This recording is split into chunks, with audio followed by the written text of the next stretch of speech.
Use of nuclear weapons would be the end of the North Korean regime, Pentagon warns. There is all sorts of crazy things happening. This is probably the least out of all of the crazy events that have happened today, including the Pentagon releasing a report saying that there may be a mothership sending probes to Earth. Some pretty crazy stuff today. But just to start off, the U.S. is standing by previous warnings that the use of nuclear weapons by the North Korean military would spell the end of the country's standing order. A spokesman for the Department of Defense on Tuesday reiterated the threat to unceremoniously end the Kim family's regime. Says, quote, "I think we have been very clear that we were to North Korea to employ a nuclear weapon, it would be the end of the North Korean regime," said Brigadier General Patrick Ryder at a daily press briefing on Tuesday. It says, but again, our focus continues to be on and working very closely with our allies and our partners in the region to deter aggression, to preserve security and stability in the region, and that will continue to be our focus. So if you watch anything like Jack Ryan or Tom Clancy stuff, you obviously, you've seen this stuff in sci-fi where all of these crazy regimes are doing things. One thing I worry about is that if this is put out there, this is in the back pages, and this is kind of thrown out there, that it may be telegraphing, a three-letter agency could have NK end up doing something and they take out the regime, which, again, the regime already may be gone. There's a lot of questions if Kim is actually still running it, the fact that his sister spoke in the first place and continues to speak, and with the invention of not only deepfakes, but also the new AI voice, there is absolutely no way to prove that he really is alive. And after all of the weird kerfuffle that happened with Kim in that surgery, it's very sus. Imagine just a hypothetical, if they launched something at a country, a tactical strike, one strike that started it all off and got all of the dominoes falling. These are the kind of things that these crazy three-letter agencies do. So I do wonder about this. Again, they've been launching crazy things over in NK, but are they really? What do you think? Let me know in the comments below. Today is going to be a wild show, so stick around. We're going to come back with all of your current events. We'll be right back right after this.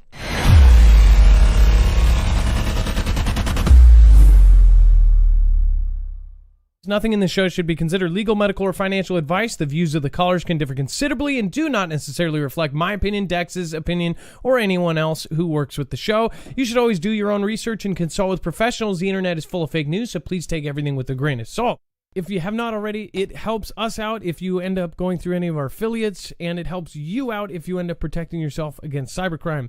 NordVPN is one of the best and one of the easiest to use. If you do not have a virtual private network, it protects your IP address, which is your online identity, which actually connects to your real address and everything else.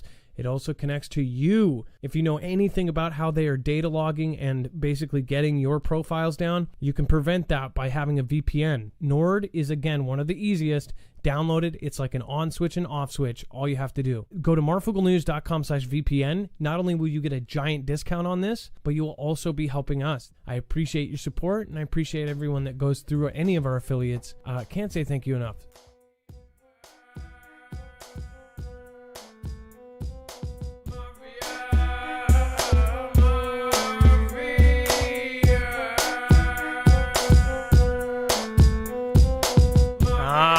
What is it? I see Jay the Jeweler TV says, I can't wait until it all crashes. Surprisingly, I know quite a few people that since they have waited for this for so long, they've been called the crazy person for so long that they almost want this to happen. I personally don't. It's one of those things where, people are just completely torn about and they're on different sides. But if you're new here, we're going to explain what we're talking about. If you have never been here, make sure to go over to marfooglenews.com. You will find that we have every single article, tweet, video, picture, document there. So then you have a source for every piece that we talk about. If we show you a picture, document, anything that we have here on the show, it will have a source right here. Now at the very bottom, there is a yellow bar on today's show. You will see overflow and web content. That is all of the stuff that we could not fit into a 2-hour time period, so make sure to go check that out. And then, of course, if you haven't already, make sure to also check any of the affiliates out over on the right. Thank you. And then Let's bring in my co-host/internet brother, Dex James. What is going on, and how are you doing today? Hello, Adam, and hello, Foogle fam. I am doing just fine. Just a quick reminder, thank you, mods, and make sure to go and subscribe to them over on marfooglenews.com/friends. Looks like we have at least Wages Rolled and Ilea. Thank you. Hopefully, Lisa Hall's doing well there somewhere. CJ Blaze, thank you. Chance Paladin, Bones, all of the great people down there. Make sure to go check them out over on marfooglenews.com/friends. All right, and then so on top of the whole NK thing, that's probably the smallest piece out of today. We have yet another massive bank failing, and it's pretty huge. It says that Credit Suisse shares slide 20% after Saudi backer rules out further assistance. It says shares of embattled bank Credit Suisse hit another all-time low for a second consecutive day, dropping by as much as 18.3% around 10 a.m. London time on Wednesday. The bank's largest investor, Saudi National Bank, said it could not provide the Swiss bank with any further financial assistance, according to a Reuters report. And then it says that we cannot because we would go above 10%. It's a regulatory issue. Saudi National Bankman Chairman Anmar Koderi told Reuters on Wednesday. It says that investors are also continuing to assess the impacts that the bank's Tuesday announcement that it had found material weaknesses in its financial reporting. So many people are following what's going on. This is less like, when there's a train derailment and it's a really big deal, it's less like, oh, well, there's 1,000 train derailments in a year, but now people are paying attention to it because there was an event. This is more like none of these should be happening. And it's not like they're just covering banks failing because, now we're, really hyped up on banks failing and everybody's paying attention. It's good ratings. This is actual banks failing. This is a huge, huge ordeal. Our financial system for the entire globe is most likely going to follow. And I'll tell you, this is most likely, a big part of CV and over the last few years and everything that's happened. Personally, I don't think I don't know how people wouldn't see how CV affected the entire globe, shutting down businesses for half a year and then thinking everything was going to be normal afterwards. I showed you yesterday Jack Dorsey right before he left and stepped down from CEO. He actually said hyperinflation is coming and it's coming soon and it's happening. Hyperinflation is really bad. That's like the doomsday scenario for the financial crew. So, Dex, do you want to talk about, so this is kind of in the order that it happened, and now there's even more on it with the Credit Suisse bank issue? So just like here, I guess the Swiss central bank is now bailing them out, or at least loaning them out $50 billion. So that they can survive or keep going. So they're calling it a loan. It's very similar to what we saw with SVB, although these are two totally different issues. But in the sense with SVB, we saw them create a loan to take care of the depositors, but that's because they were going to liquidate the assets and presumably recoup all of that, so it doesn't cost the taxpayers money. That's what they're saying.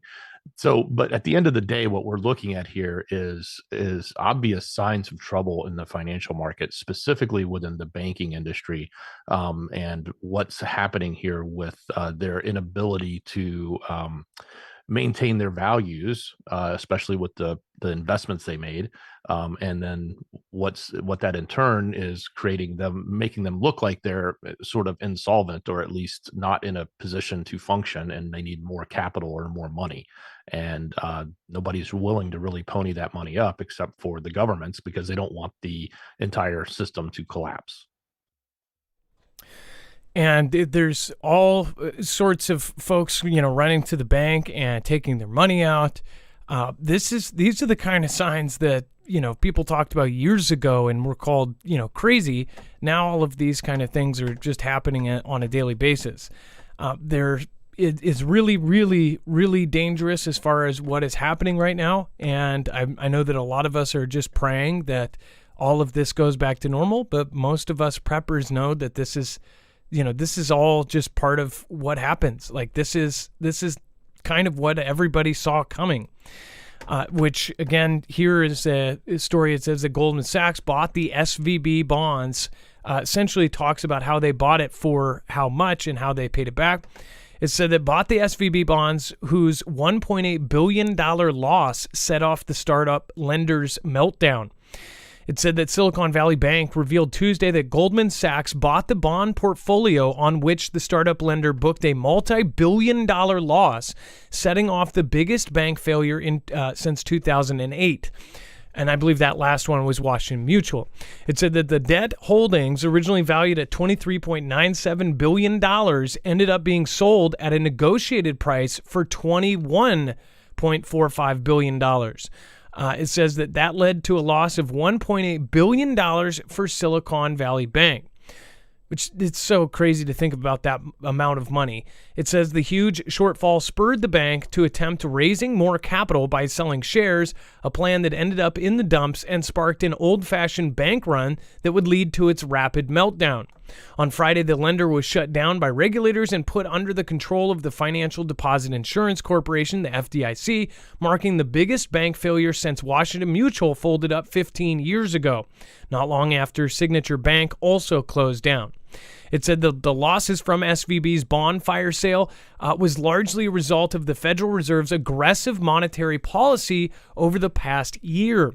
A 450 basis point surge in interest rates since March 2022 saw SVB's bond holdings plunge in values. As Dex said yesterday, if you have a loan that's out there and it has 1.5% interest on it, and somebody, why would somebody go and buy that asset when you could go get one with 5 or 6%, appreciation on it, right? Or interest. So why would you do that? Well, not a lot of people wanted to. It says, according to SVB's financial updated investor deck, the company's $21 billion bond portfolio had a yield of 1.79% and a duration of 3.6 years. Today, the 3-year U.S. Treasury note yields 4%, a stark difference from the levels at which the bank bought the securities prior to 2022. So notice that just a couple years ago, it was a completely different game. And now, just in a short amount of time, the Fed has raised these rates. Well, that's a huge deal, because whatever the Fed does right now, it's going to absolutely, basically run us over the coals. Either way, it says stocks will tumble if the Fed pauses rate hikes because it would mean other banks are about to collapse. And it's kind of a either or. It said the stock market could see a sell-off if the Federal Reserve decides to go against an interest rate hike at the March meeting, as it would suggest more banks are teetering, according to DataTrek research. Before Silicon Valley failed last week, markets widely expected the Fed rate hike of 25 or even 50 basis points on top of everything else that's gone up. Fed officials also signaled more increases were coming. Now the odds that the Fed holds rates steady at 43%, while the odds of a quarter point increase are 57%, according to CME's FedWatch tool. It says, should a pause happen at next week's Fed meeting, DataTrek co-founder Nicholas Colas said that global equities would likely tumble by 3 to 5%. That's huge. It says if the Fed suddenly paused its long-promised rate hiking cycle, it would be a sign that they knew other U.S. Regional banks were on the precipice of a failure. So if they do pause it, then there's a huge sign that the banks are going bad. And if they don't, if they continue to these rates, basically, Dex, I'm not explaining it right, but if it's paused, there's a problem. And if it's not paused, there's a problem, because it's either inflation or stocks, right? One is creating the problem. So if they raise the rates, they're just going to keep creating the problem. If they pause the rates after they just told everybody, we're going to raise the rates and we're going to continue to raise the rates slowly, if all of a sudden they decide to stop, then everybody's going to look at them and say, why? It wasn't like the inflation numbers came out and inflation was going down. So there's no reason for them to change course because the inflation numbers were up, the costs were up. So if all of a sudden they decide to pull back in March, then everyone's going to look at that and say, they know there's a problem in the banking area. And if they're pausing to save the banks, which will basically be a clear indicator that the rest of the regional banks are actually in trouble, even though we don't actually see that information right now. But that's what they're suggesting. So this is either way, this is a bad thing. If they raise the rates, it's just going to attribute to the problem. It may not be overnight, but if they pause, it'll probably be a clear sign immediately. So I think that's the one we got to watch for. And their meeting is coming up. It's this month. They were supposed to raise rates again this month. They said they were going to do it. They said in the past time that they expect to continue raising it for a period of time, slowly, just in small increments, to try to stave off the inflation. And as far as, this is this is why I tell people to just, don't take things for granted. Most people that we know in our friends and family, they do not listen to this kind of stuff. If you have warnings like this, especially the one thing I tell people to be careful of is, don't go to your friends and family with kind of the biggest hype thing on the internet. If people are freaking out about something, don't immediately go to your family and say you need to get prep and you need to build a bunker and all this, because when that thing passes and it was BS or it was just hype, then they don't listen to you again. The next time that it really is, it's kind of like the boy who cried wolf. The next time when it really is time for you to tell your family to prep and give them solid information, then they'll do it. Right now, I think people need to be prepping up. As far as this goes, everybody is chattering about this and worried about all of the banks going. I would say focus on yourself. Make sure that you have your stuff in order. A lot of the things we take for granted could just leave overnight. And with everything adding up, if you are watching the same things that I am, then you're probably coming to the conclusion that things are about to get really bad. As some people said in the chat, it's about to get real. That's the thing. This is getting really, really bad. And it's not just this disaster or this disaster. Now it's almost all of them are flashing at us all at once. And they are pushing out even more hard to try to get people to be calm and complacent. That's the thing. You can't be super hyped up and excited about it, but you also can't be too complacent and let your guard down. Right now is when everybody should be looking into prepping, into getting their stuff together, and also getting your close personal circle of friends, having kind of do kind of a survey of what's around you and what you can do about what's happening right now. This is really, really starting to look like the beginning of the end. What do you guys think, though? Let me know in the comments and let me know in the chat. What are you thinking? Do you think this is all going to go away tomorrow? Dex, go ahead. A lot of people speculate, and mostly in our circles, about this big change that they're wanting, they being the powers that be, global bankers, whatever you want to call it, want to enact. And if that happens, we're going to look back at these times, these specific things, and it's not just SVB, it's everything that led up to this point. And you'll clearly be able to see a path of like, why did this happen? How did this happen? I mean, we've talked about this. I've said it the last 3 shows. It's like when CB happened, we printed money. That drove inflation up. Inflation goes up, interest rates have to go up. Interest rates go up, you can't buy houses. All the investors took their money out of the market and bought all the housing to raise the rents up, because they know the dollar value is going to be going down, and the last place they want to be doing is holding stocks or dollars. So they move it into real estate because that stuff holds a lot better. And then you've got, the banks in this position, like we're talking about, they're running into this problem. So it's almost like it's a crash course. You can sort of look at the slow motion crash. You're just about to get into this big, accident on the highway, and you just see it happening in slow motion, domino after domino. So, a lot of people think that, CBDC, central bank digital currency, is the next thing, or Fed Now, which is the new digital payment thing that's coming out this year from the Fed, that is equivalent to that, but it's not decentralized and it's not a crypto. It's just real-time transactions. All of these things are potentially at play, and rolling that stuff out, you need to have, just like when you have a conflict, you need to have public support for that conflict. So when you want to make a great change to the financial system, you've got to have great support for it from the public. Well, the best way to do that is to inflict some pain. And then everybody's going to be crying, saying, yes, how do you solve my pain? You cause the problem and then offer up a solution. Problem, solution, problem, solution. This is like it's a cycle. Watch, they'll say, well, we can't have this happen again, so we need to do this. We can't have this happen, so we need to, put up safeguards around this. This could lead to a whole lot of restrictions and different things that end up tracking and tracing everything. But first, they would need the massive problem. This is just the beginning. There are so many different sectors, and it's almost like they're going to break down each sector and then build it. And that's the Build Back Better thing.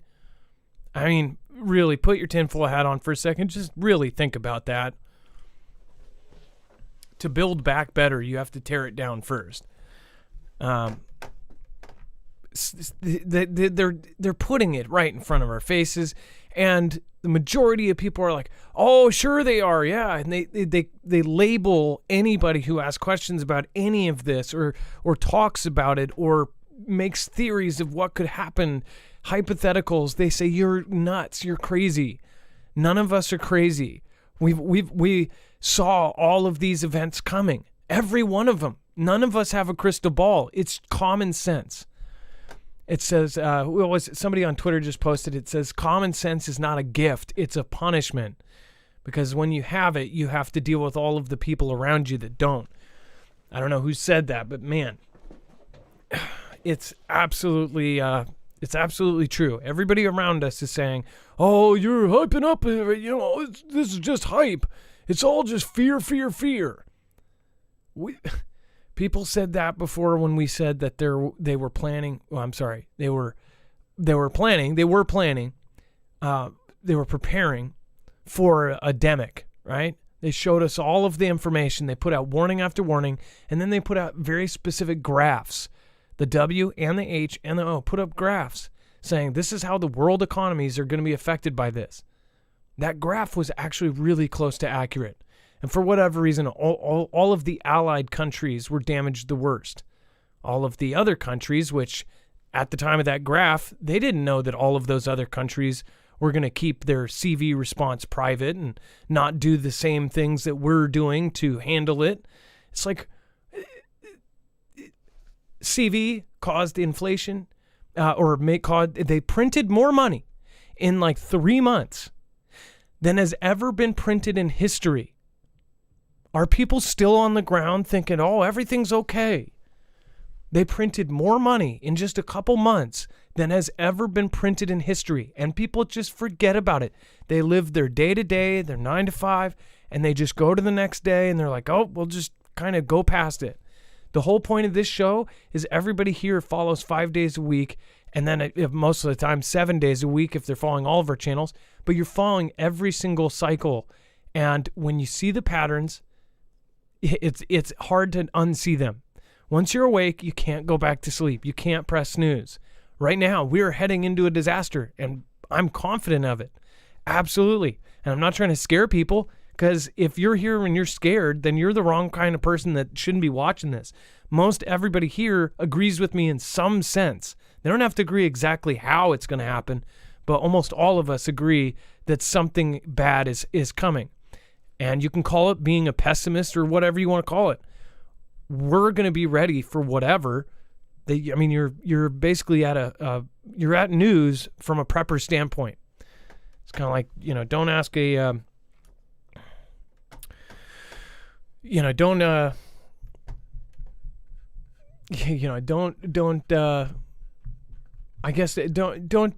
don't just poo-poo things. If you're new here, give us a chance. Stay around for a couple weeks and you'll see. A lot of the things that this community talks about and hypotheticals, they're not even hypotheticals. It's like it's coming. And then nobody is safe. In wild hacking spree, hackers accessed federal law enforcement database. It says that the U.S. government database provided access to a treasure trove of sensitive data.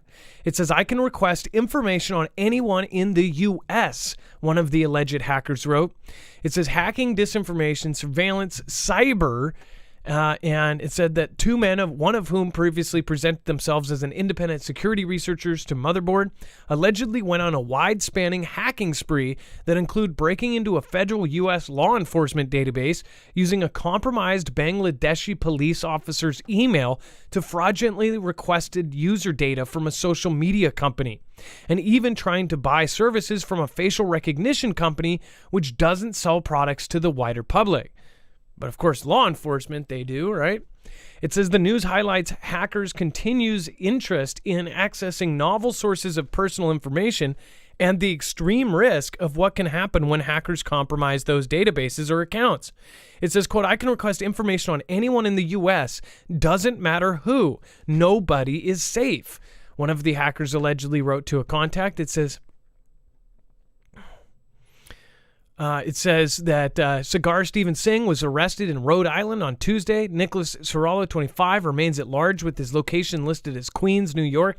A press release from the United States Attorney's Office for the Eastern District of New York says Singh and Sorrello unlawfully used a police officer's stolen password to access a restricted database maintained by federal law enforcement agency that contains, among other data, detailed non-public records of narcotics and currency seizures, as well as law enforcement intelligence report, it says. One thing that just in general, besides hackers, the fact that regular law enforcement has access to all of this stuff is pretty scary. I actually will go against the grain any day of the week and say, not all cops are bad. I know good cops. I don't just immediately hate people because they're cops during that whole thing. But I do find it scary that some even lower on the scale police officers have access to this. If you're a police officer, let me know. If you are different kinds of police officers, what can you actually access? And do you feel like it's right? But it says Sorrello previously provided Motherboard with details on the underground SIM swapping community, where hackers hijack phone numbers to steal victims' cryptocurrency or their valuable social media handles. One 2020 article focused on how SIM swappers phished telecom company employees to access internal tools. Another showed that SIM swappers had escalated from bribing employees to using remote desktop software to gain direct access to T-Mobile, AT&T, and Sprint tools. Sorrello was a member of the hacking group called Vile. According to the prosecutor's press release, in a screenshot included in the release, Vile's website included an illustration of a hanging girl. At the time of writing, the website is protected by a login screen in the style of an early Windows computer. Vile's members sought out people's personal information such as physical addresses, telephone numbers, and social security numbers, and then doxed these people, the release adds. Victims could then pay to have their information removed from Vile's website, the release reads. That pursuit of personal information is what allegedly drew Singh and Sorrello to breaking into various law enforcement accounts. In one case, the pair allegedly used a police officer's credential to access a web portal maintained by the U.S. Federal Law Enforcement Agency. At one point, Singh wrote to a contact, that portal had some effing potent tools. According to the press release, 5 search tools were accessible through the portal. Basically, they could search for everything.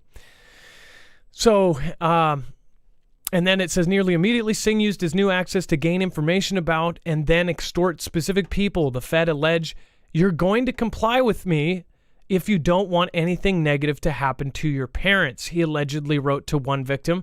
The victim then sold their Instagram accounts and provided the money to Singh, according to the release.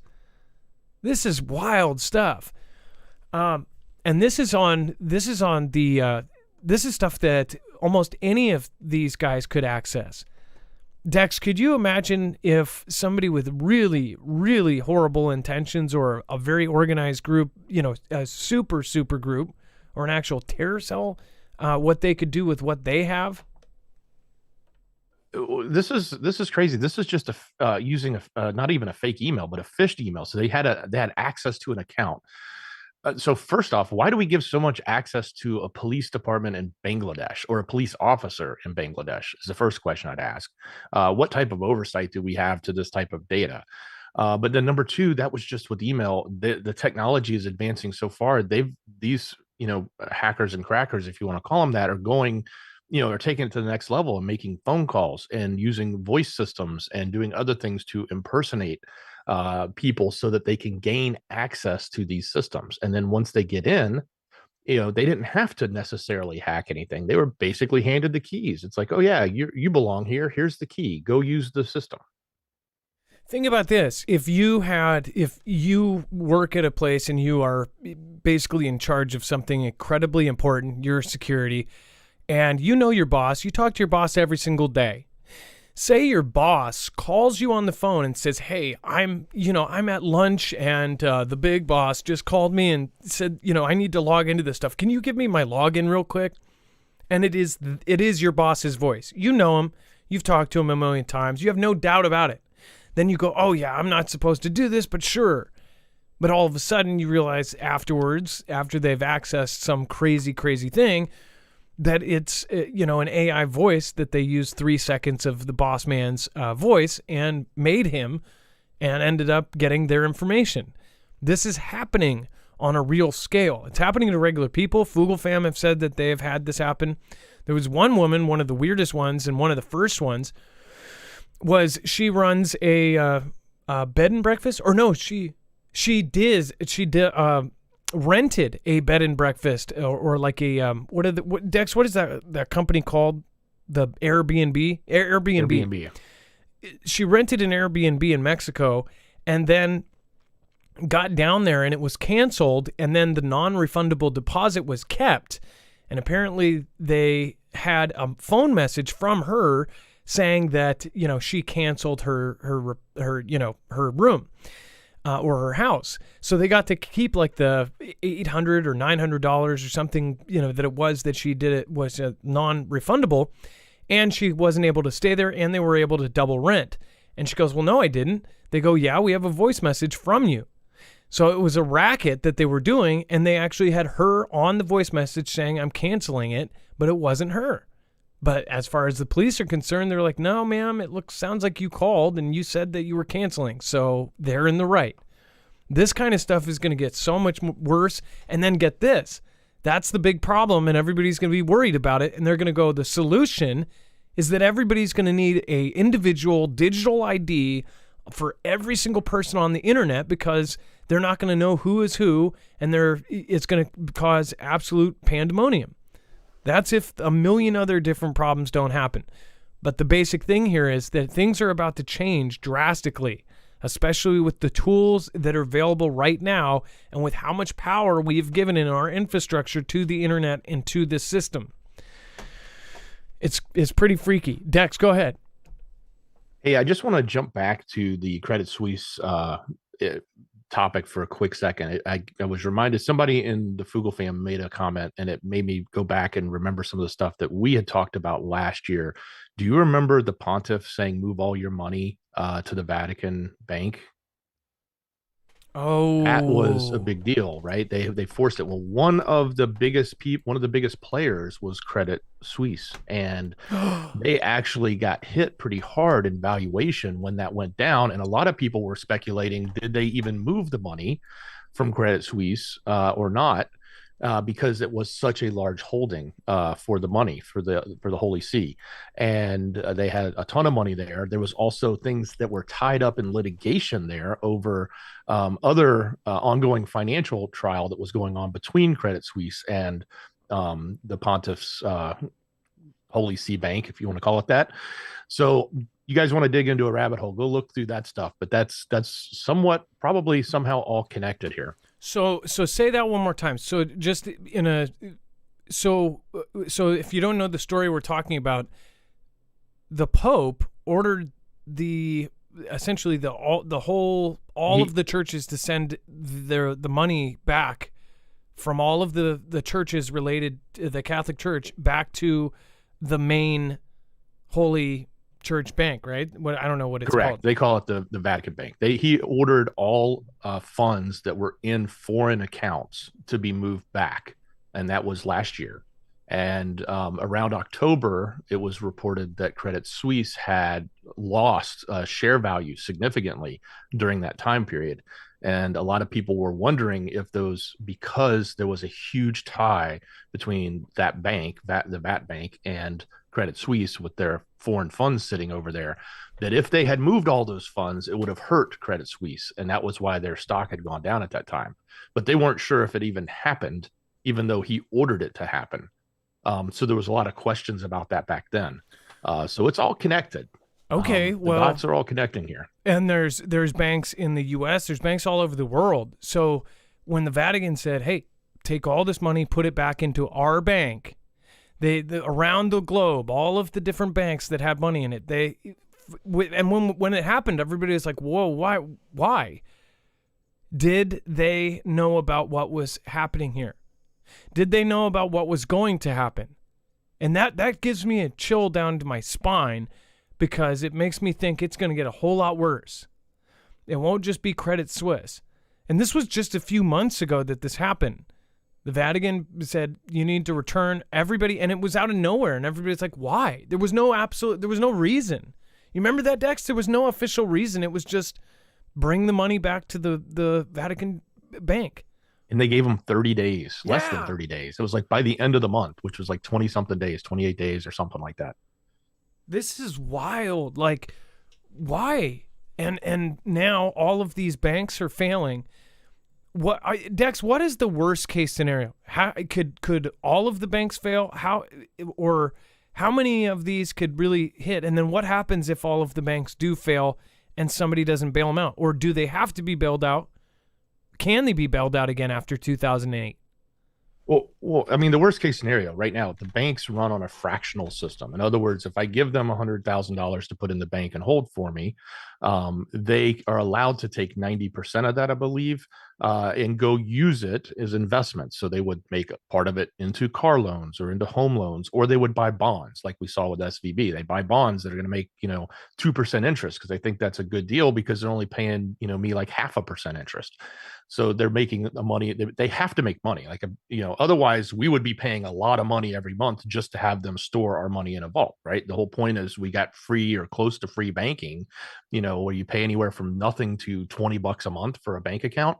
By doing that, the banks still have to make money. So the way they make money is on that spread, that fractional spread. So worst case scenario, if everybody wanted their cash in hand right now, they don't want the bank to have it. They don't have it. It's not physically there. Even if they're balanced on the books, like, yes, you gave me 100,000 and yes, that person gave me 100,000 and I've given out 160,000 in loans. I only have, 20 grand or 180,000 in loans. I have 20 grand to give back to you at this moment. I have to wait till those loans are paid back over time to actually have that cash to give back to my depositors. So worst case scenario, everybody wants their money. Banks fail because they don't have the deposits and all they have is assets that are supposedly worth something. But if things happen, like in this interest rate scenario, those values drop. Now, if, let's say banks are owning a bunch of cars, banks are owning a bunch of home mortgages. If all of a sudden housing collapsed and car values collapsed and, like they want to go repo a car and get their money back and they lose half of their money, all of a sudden that's the absolute worst case scenario, because then there's no value that's backing up what they've done with your money. They borrowed your money and they said, we're going to use it to make money. Well, if they use it and lose money, they don't have it to give back to you. And that's just as bad as, that's even worse than saying, I can't give it to you now. I have to give it to you in a couple of years because I got to let this loan mature. Well, like Grant Cardone said something. I guess he went to a bank and to get $1 million out or something. And it's crazy. Like, imagine going to the bank and going, I want $1 million. But they said no. And they said, come back in a few days. But he said, no, I want it today. I want it absolute, whatever else. And I think he ended up having like a problem with the police or something. Like he was holding up the place. And then there was another guy who said that he went in for 10,000 and they just flat out said, no, we don't have it. You'll have to come back in a few days. Dex, go ahead. So Yeah, I know that's they right. have. They've instituted recently in the last couple of years, but more so you'll probably hear it more often if you go in. Like you want to go buy a used car and it was 12 grand, and you want to go pull $12,000 out. You have to make an appointment. They need to know because they don't. A lot of the branches don't even have enough cash on hand to deal with those large transactions. So they probably have enough for 10,000, but they even reject people and they tell them no. You need to make an appointment. You need to fill out a form. We'll get your money to you by in a couple days or in 24 or 48 hours, because they then have to order the cash from the central bank. Isn't that? I mean, isn't this a scary thing? That imagine if you have a couple 100,000 in the bank and something happens in the background, you go to get it and they don't have it, or they go, oh, we can give you 2 used cars. It's like, I just, it sounds crazy to me that they can use up to 90% of your money. It goes out into a long-term loan or something. And yes, since they have all of these other things going on, they'll be able to pull from over here and give you your money back. But your actual money was basically put somewhere else on somebody's house loan or something that's a 30-year loan. If everything went out at the same time, you would be screwed. I think all of the gold and silver people are like, yeah. Dex, go ahead. And this is exactly why moving things to more digital and making things be more dynamic is exactly one of their solutions, and why so many people fear that that's where we're headed. For example, it could literally work this way. If you put, like I said, 100,000 in the bank and they loaned out 90,000 of it, and you want to move from one bank to another, they could literally move the asset from one bank to another and everything would balance out, and the other bank would be fine. You would move your money, but you wouldn't actually have the cash in hand. You wouldn't touch the physical asset. That's the difference, and I think that's one of the many differences in what they're trying to do. That's why pulling real hard cash out is they're trying to dissuade us from doing it, making it very difficult. Yeah, they don't want you using cash at all. Hey, that's why you'll have 40 people in line. You're at the very front. You waited an hour, and they said, oh, well, there's only one cash register. There's 25 credit card ones. So if you want to go there, I have gone to Walmart so many times and been at the very front of a line that goes all the way to the back of the store. And since there's no employees there, there's 10 machines that are credit or debit. I end up basically working there for 10 minutes and going, oh, you can grab that one. Oh, you can, that one's credit. I'm using cash. Oh, you can get that one. I'm using cash. It's like you have to wait another 25 minutes just to get the one machine they do cash. That was on purpose. Oh, we just ran out of quarters. Oh, they're all gone. It's because of the CV and everybody's home. Something. Everybody sees it for what it is. They want us off of cash. They want the Banking for All Act to go through. They want that 25% of people that do not have bank in any or cash in any banks. They want those people on file. So that's just my opinion. What's yours? And then thank you, Moment in Time. Thank you for the super thanks. I appreciate that. Let's see here. Let's get caught up. AJ, thank you. Let's see here. Do you think Japan and China may be coming for their money while banks close down? Is that something to worry about? Do you think Japan and China may be coming for their money? Well, are you saying because we owe Japan and China so much money? I'm not worried about Japan as much, but yeah, China, I can't believe how much we're in debt to China. It's pretty insane.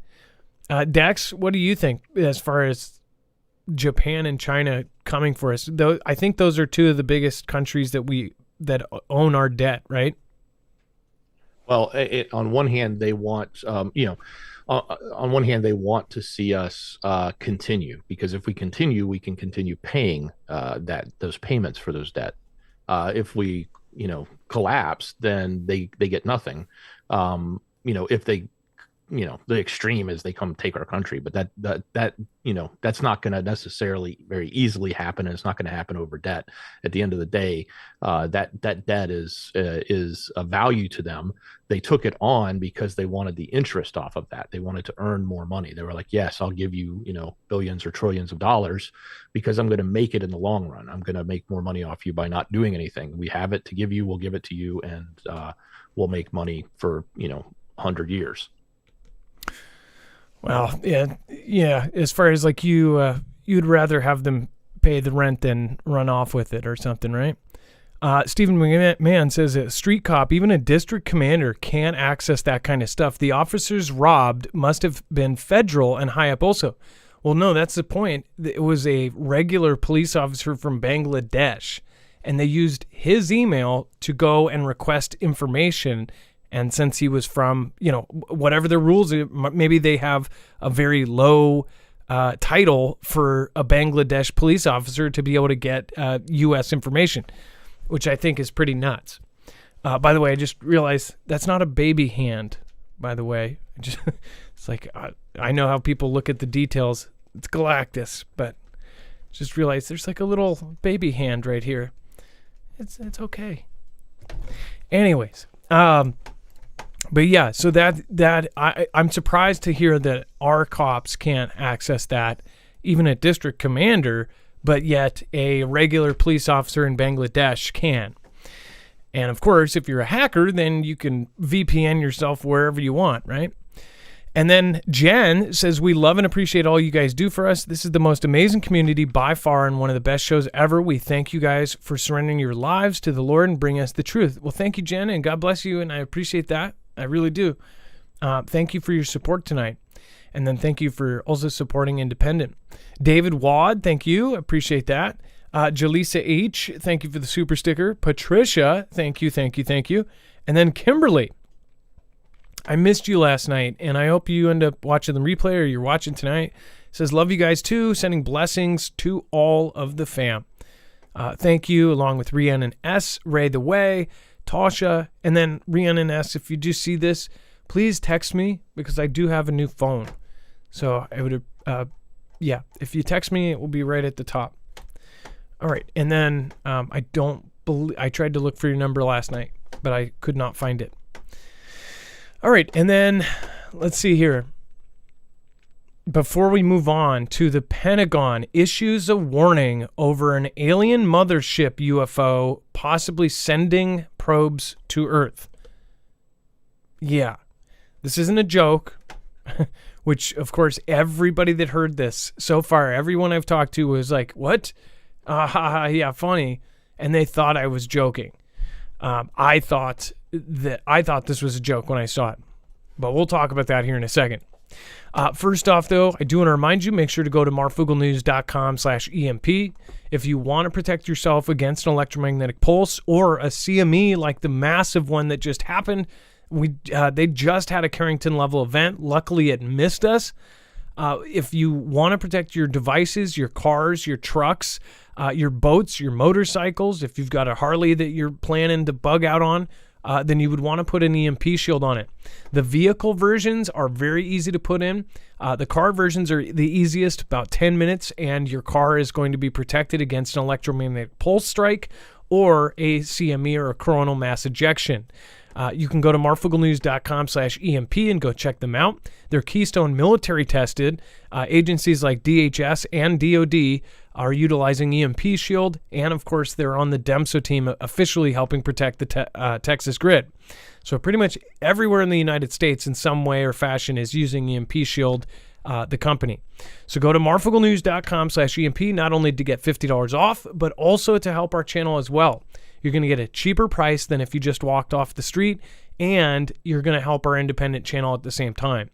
And that's just on top of protecting yourself against any kind of electromagnetic or coronal ejection strike or flare or whatever.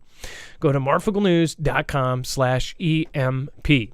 There's also a house version. You do have to have an electrician wire that one in, but once you do, 250 linear feet from where it's wired in, everything plugged in will be protected, which is pretty huge. It grounds the signal in less than 500 trillionth of a second before it's able to fry your devices, your cars, your trucks, your generators, your ham radios, whatever you're putting it on, before it's able to fry them. All right, and remember, you can also get them for your RVs. All right, and then this is just absolutely wild. Pentagon issues warning over alien mothership UFO sending probes to Earth. First of all, I know that most people are like, oh, it's the fake alien invasion. It's all this. Please tell me that some of you in the back of your head are thinking maybe, just maybe, there's like a tiny bit of possibility that this could be like the crazy, M. Night Shyamalan twist that nobody expected and it ended up being real or something? It says an alien mothership could be in our solar system and sending probes to Earth. Pentagon officials have warned. It says that the U.S. intelligence hub has claimed that smaller probes could be being used in a similar way to how NASA explores other planets. Now remember, by the way, this could also be a huge setup and put in the back of our heads. After this whole thing with the weather balloon, after the balloon, there were like all of these other events where they shut down, airspace. They shut down airspace. They said that they shot down a TikTok object. I get most people are going to go, okay, yeah, this is total Blue Beam stuff, Project Blue Beam, fake invasion type stuff. And you could be right. Imagine if this is the problem and then they give us a solution for, with the whole Reagan statement, well, imagine a force outside of Earth and that, we all realize that there is no countries, it's us versus them or whatever he says, right? Imagine something like that happening for real. Like them saying like everybody needs to just be peaceful and we should have world peace because there's an alien nation coming and they're going to take us all out or something. I mean, think about what they can fake as far as video. They could literally show us a video and say, oh, we got this and this just came out. Nobody is going to really believe it until they see it with their own eyes. It's kind of like somebody, if they're into what shape the Earth is, probably not going to settle that until one of them travels to either space or somebody travels to space and sees that it's a piece of paper, right? No, you haven't been to space. I really can't argue, right? Nobody can. But as far as this goes, this is pretty nuts. It says a report focusing on the restraints of unidentified aerial phenomena noted how a parent craft could send down smaller probes to Earth. It says it was written in the Pentagon's All-Domain Anomaly Resolution Office, or AARO. Director Sean Kirkpatrick and the chairman of Harvard University's Astronomy Department, Abraham Loeb, who warned of the possibility of a big ship out there. Now, mind you, Abraham Loeb is the same guy that said that Oumuamua, the first interstellar visitor, which turned out to be the second, the first ended up striking in, I think, 2014, and they shut down everything and went and looked for it and whatever. The second was Oumuamua, which was nicknamed Scout. I always thought that was weird. And then the third, I forget the name of that one, but there was a third interstellar object that came in, and it was, at the time, the second ever in history. And they said that this was an object from outside our solar system. And now they're coming out with this. What do you guys think is going on here? Are they setting us up for a fake invasion? Or are we about to really get invaded? And maybe that's why... I don't know. If that was the case, I don't think Eli and the elites would go, let's go to another planet. They would probably let's go underground, right? Maybe that's why they're boring tunnels, right? Dex, this is absolutely wild. Even the fact that this is being talked about by any Pentagon agency.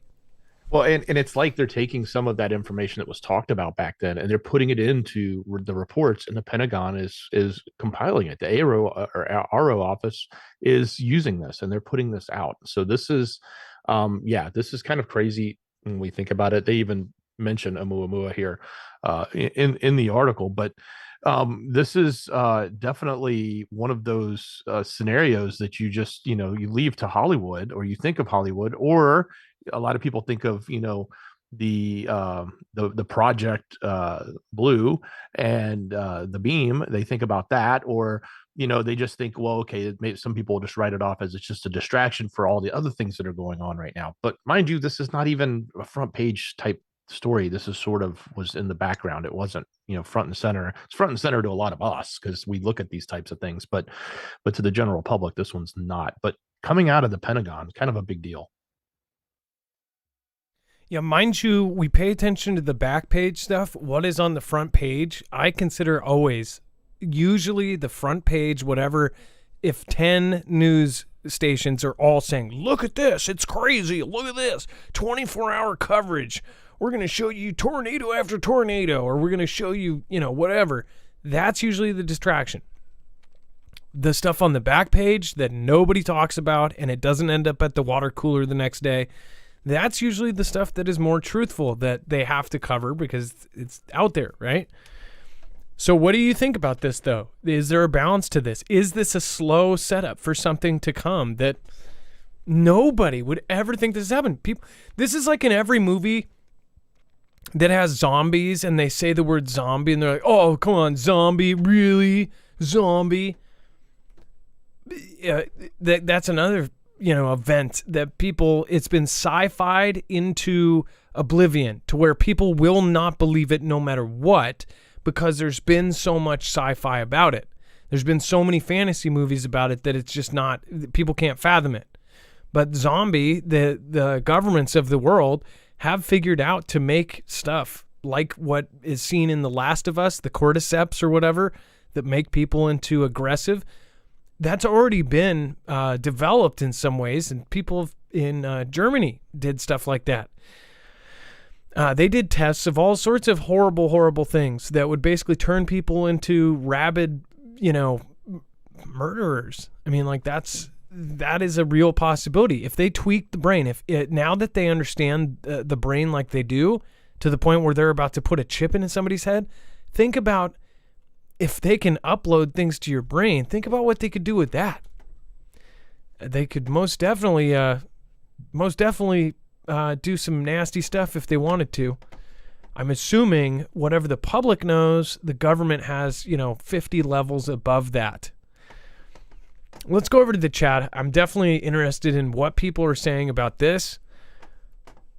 Let's see here. Zombies and aliens have always been my worst fears. Ilea. I don't know. I think aliens were more of a fear growing up than zombies. I never ran, that last 50 feet. When you were a kid and it was nighttime, and back in the day, we used to actually play outside and our parents let us roam wherever, but you would be coming home after dark and it was like that last 50 feet, you felt like there was a ghost behind you or somebody there. So you would nobody was watching, but you'd just run and bolt the last 50 feet to the door and close it real fast like there was anything there to be afraid of. That was more like aliens for me. I was never afraid of zombies. But that is because when I was a little kid, it wasn't Hale Bob, it was Haley. Haley, whatever one was in 86 or no, in 90s. That one. Hale Bob. Hale Bob, that's right. I always get the two confused. I didn't see Haley's Comet. I was in third grade for Haley's. Yeah, I didn't see Haley's. I saw Hale Bob. And that was my first UFO. And I know it was a UFO. That's, when my eyes, I could never unsee that. Maybe it was a government ship, but I don't think so. It did a triangle and went, choo, choo, choo, and then it went, and it just bounced. It was something, there's no explanation whatsoever. I even remember telling my grandpa, and he was like, okay. But yeah, seen them both, tinfoil hat, seen the one in the 90s, Scratch, yeah. I was a little kid, and I remember that. But ever since, I think something's up there. Some folks think that they're angels. That could be that could be as well. I've seen a UFO up close, says Babab. We have a lot of people in our audience that have had some sort of experience with them. Some really great calls over the years. Wages World, God bless you, brother. Terry, hey, thanks for being here. Mother Butterfly, Fallen Angels, yes, they are. MonkMe69 says, what's up, Marf, Def, and Mods? Lipstick and Life says, some of both. I was scared of evil spirits. Cloudfrill, I was too. But that's from very little my mom told me about all the evil demons and Ouija board stuff and never to touch it. Lucid Farm says, I am one. Demons, not aliens, says Ginger Snap. Monica W. If banks fail, how will they get their tax dollars? Dasha Bobga. Well, the same the same thought applies to like why would they knock down our entire grid for a year and a half, or why would they destroy this whole new 5th generation system if they just spent all of this money putting it up? One thing I have to get through to people is they didn't spend their own money. They spent somebody else's money to put the 5th generation stuff, and they will spend somebody else's money to rebuild it. That's the thing. They're not paying. There's no rich person that was like, well, oh man, I spent $20 billion on that 5th generation network. No. They had the country build it with the country's dollars, not theirs. So whoever has some evil plans, it's not going to be out of pocket for them. They're going to have a setup for everything, no matter what kind of disaster happens. If you want to see the most proficient preppers in the world, it's those same people that are in charge of everything. They don't think we're crazy. They know the truth, and they're prepping. They don't even prep. They pay somebody else to prep for them. They have everything laid out. Some of in the top 10 people, richest people in the world, at least 4 or 5 of them have giant bunkers underneath their houses. So if you think about that, people call preppers crazy and tinfoil hat, and they put a stigma to that, but that comes from, 3-letter agencies doing that on purpose. It's not, none of us are, if we're so crazy, that means all of the billionaires, Bill Gates is nuts. He's crazy. Elon Musk is crazy. Warren Buffett, crazy, just nuts. All of them have huge bunkers under all of their houses. And then the Pentagon suddenly stopped a hypersonic weapons test at Cape Canaveral. So this is coming out at the same time. Dex, it's kind of funny that this came out the same day that they're talking about, Arrow is talking about a mothership could be sending probes to Earth.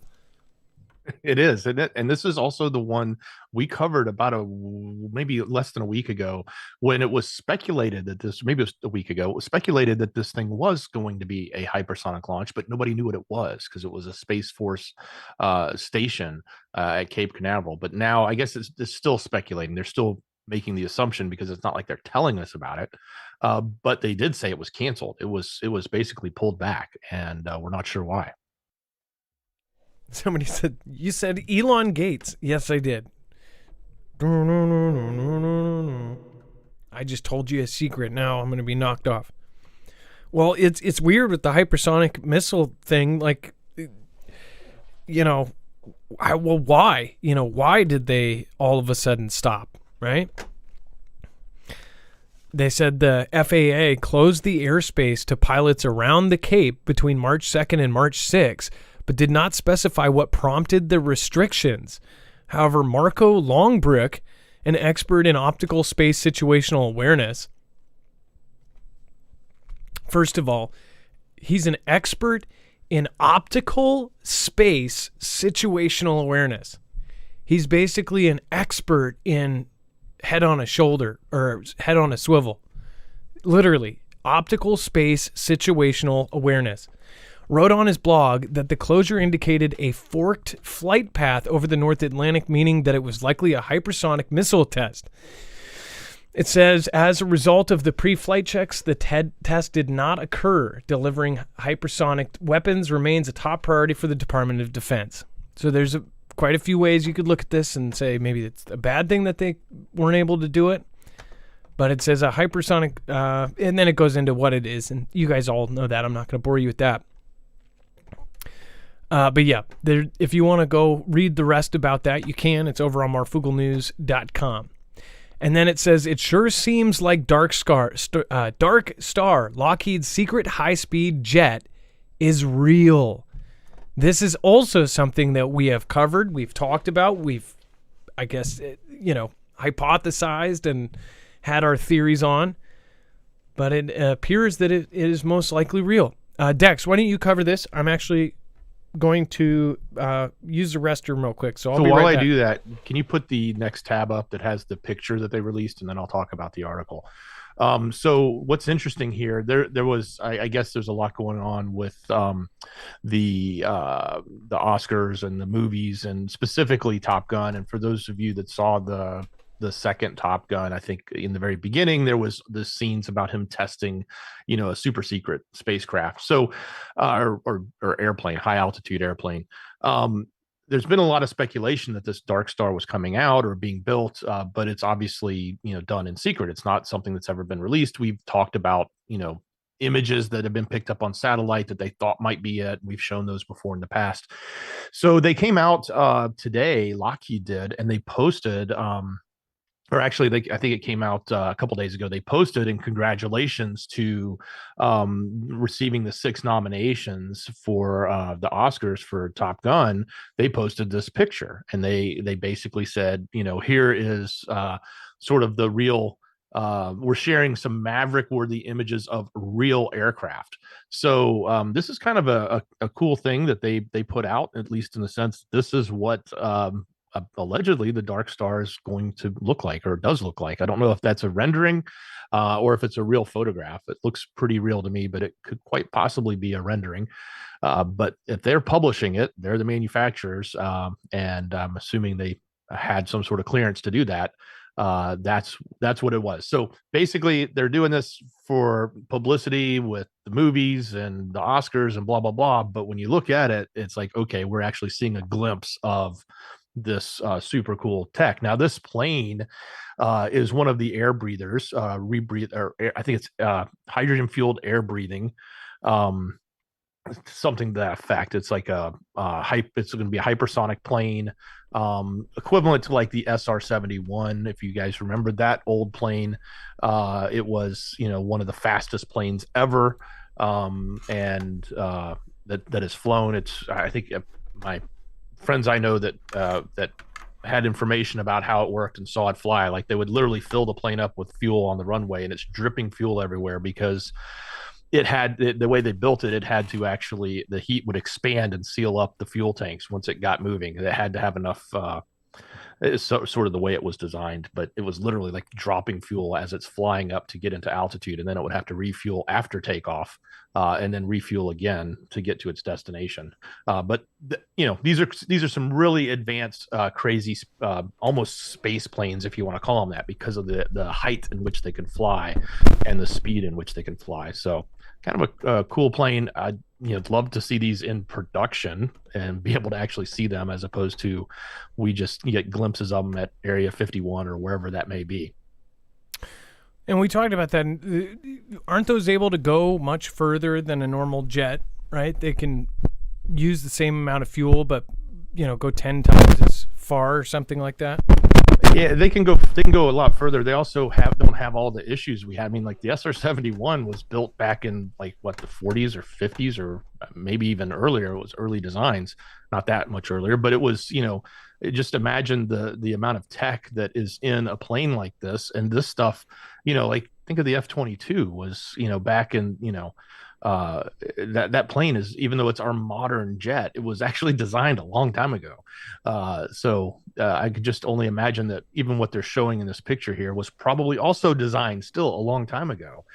So the technology that we've got in here, whether it be stealth capabilities, efficiency on fuel, being able to have the different types of carbon fibers that we didn't have back then, and whatnot, all of that stuff kind of adds up. And now a lot of questions are, does this plane, this plane probably can fly autonomously.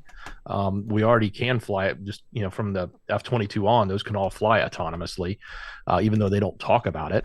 But yeah, there's probably some really crazy tech inside here that won't see the light of day right now, but it'll be pretty cool when we finally learn more about the real details here. I think I found a secondary picture of it right here. Looks like, yeah, there it is. Doesn't that that totally resembles this little face here? It looks like a bird right here. It's got a little beak there, and then the 2 eyes. It's pretty cute. And it's coming to get you. As far as the Top Gun winning 6 Oscars, that part, I really think that's fake news. So, by the way, I'm sure there's a lot of Top Gun fans, but that was essentially a remake, it was still Tom Cruise, like the Tom Cruise, bar scene where he's talking to the woman from the first movie. I mean, this is, what are the Oscars? Oscars are just like what made the most money, right? It's not like acting talent or anything, is it? Because I don't think, I mean, it's definitely a cool action flick. I saw it. It was isn't it voted on by all the people in Hollywood? Like, aren't they all, if you're part of the Academy, aren't you the ones voting? So you're like incestuously voting for each other? Well, isn't the Oscars like reserved? Like, there's so many people that have not gotten an Oscar that are just amazing actors, but then Tom Cruise gets it for like Top Gun, or they get 6 Oscars. There's a reason why, the Will Smith thing is probably the biggest thing that's happened there for a long time. That was at the Oscars, right? The Oscars? Yeah. The slap was at the Oscars, right? Yeah, I don't recall. I know the slap. I don't remember what event it was. I haven't watched the Oscars or any of these other ones, but it's like Top Gun wins 6 Oscars. There were movies that were really good, just phenomenal, and they don't get any awards. It's just stupid. It's really money. I guarantee you the connections with whatever they make the top blockbuster films. Like, I'm sure, the Marvel films that bust the box office, they'll get the awards. And it's all because of who knows who and how much money is involved and whatever else. It's kind of sad because there's a lot of really good movies out there that deserve it a whole lot more. And then Britain told to double attack submarine fleet to challenge China. Oh, you know what Tom Cruise could get an Oscar for? Is that crazy, the Tomorrow War? Or no, Edge of Tomorrow or something? There was a good one where Tom Cruise relives the same day over. It's kind of like a Groundhog's Day, only he gets to learn. And it's not the best acting in the world or whatever, but what a cool plot. If anybody knows the name of that movie, tell me in the chat, where Tom Cruise has to relive the same battle day after day. That movie was actually really good. I even watched it a second time, didn't realize I watched it, and I was like, I sat all the way through it again. Anyways, Britain told to double attack submarine fleet to challenge China. It said that Britain will need to double the size of its attack submarine fleet to challenge China. It has been warned. Currently, the UK is building 7 Astute-class hunter-killer vessels, which cost $1.3 billion each. It says, however, in the face of an increasingly aggressive China, defense insiders said that these need to be replaced with up to 19 British-designed next-generation submarines known as the Submersible Ship Nuclear Replacement. It says, a modified version of the boats being supplied to Australia under the AUKUS agreement. Rishi Sunak has been in the U.S. to take part in a 3-way summit with JB and Anthony Albanese, the Australian premier, to sign off on a historic AUKUS pact to develop conventionally armed nuclear-powered submarines for the Australian Navy. So, there's them cheesing. They're just super happy. They've got people rubbing their feet when they sit down. Man. These guys are just, it'd be crazy to be in, a president or something like that, right? By the way, somebody says it is Edge of Tomorrow. I think that Oblivion, no, that wasn't it. I believe it's Edge of Tomorrow. It is. Yep. And then speaking of Top Gun, does anyone know the guy that played the part of Wilson in the movie Castaway is in fact the same guy that played the part of Shocker Ball in the Top Gun movie? Yeah, the volleyball. Can't find info, but seen derailment in Kingman AZ hazardous material. So there was one, and there's been derailments all over the place. But that Ohio one is the one that really people shouldn't ever be quiet about. Baron Saturday says, I'm a volleyball. You said it, not me. Amen. Beth, what is happening? But nothing beats the Matrix. Well, do yourself, go look up the Wachowski brothers. Check them out now. Anyways, they did the Matrix films. They have changed just a little bit. both of them. All right, and then before we move on, I just want to remind you guys, if you haven't already, make sure to go over and check out the Flex Tactical, the Flex 1500, and the X2. These are all of the line of the Energy solar generators. Again, this is one of the best made solar generators out there. In fact, now it's gotten even better. They now have the Tactical. This one you can pre-order, so you will have to wait. These are designed with the help of the U.S. Air Force and the military. They actually had their laboratory help Energy, and they worked up basically the Flex Tactical. So this thing is badass. It is built like a tank, literally. This thing is even tougher than the original. Now, the original Flex 1500 is what I have. This is a modular system, so you can actually add on to it as you go. You can start out with one battery. You can end up getting a battery a year and go up to 96 batteries. You can also mod it with different mod. They're kind of like Legos. So you can add a Lego that mods it so it can take 12 panels, solar panels, instead of 4. You can add a mod that is a supercharger / UPS system that turns it into an uninterrupted power supply. You can even add these accessories. They have low power accessories of all different kinds. You can get a coffee maker. You can get a low power stove. You can get all these things that virtually take almost no power, so you can run them forever on these things. First of all, solar generators are awesome because you don't have to pay $5 a gallon gas, and also they are silent. Just like like an electric car, these things are quiet. They hum. They're just nobody's going to hear them from 3 blocks away, which means you can go stealth. If you've seen all of the simulations of what happens in an SHTF situation, it's always the guy with the loud generator that gets robbed, right? Well, this is a good way to have. Both gas and electric are great. This one you can actually get an EMP shield for. So if you're worried about CME or electromagnetic pulse, you can also protect this against that, as well as you can with the gas-powered generator as well. But this is most definitely one of the best systems out there. Make sure to go over and check it out, marfugglenews.com/energy, and make sure to use the code Marfoogle. If you want something that is going to work in SHTF and not fail, that's why you spend the extra money and get an Energy. I would definitely not. I would recommend, if you are gonna to wait and get something good, don't get yourself like a YouTube generator that you see on an ad, made in China stuff, because I guarantee you it's probably going to have parts in it that might just be turned off in the event of a SHDF. If you definitely want something reliable and built well, go for any of the Energy. Kodiak X2 is all built in one. Go check it out as well. And then they also have a small LT, which is awesome for charging all of your devices. That one is on there as well. Go check them out, marfugglenews.com/energy, to get a special discount and to help us at the same time. All right, and then let's see here. I got to catch up real quick. Stephen McMahon, thank you again. Appreciate that. Thank you for your support. Ray the Way, thank you. Here in the Air Force, we had a all-call this year. It's called a base meeting with officers.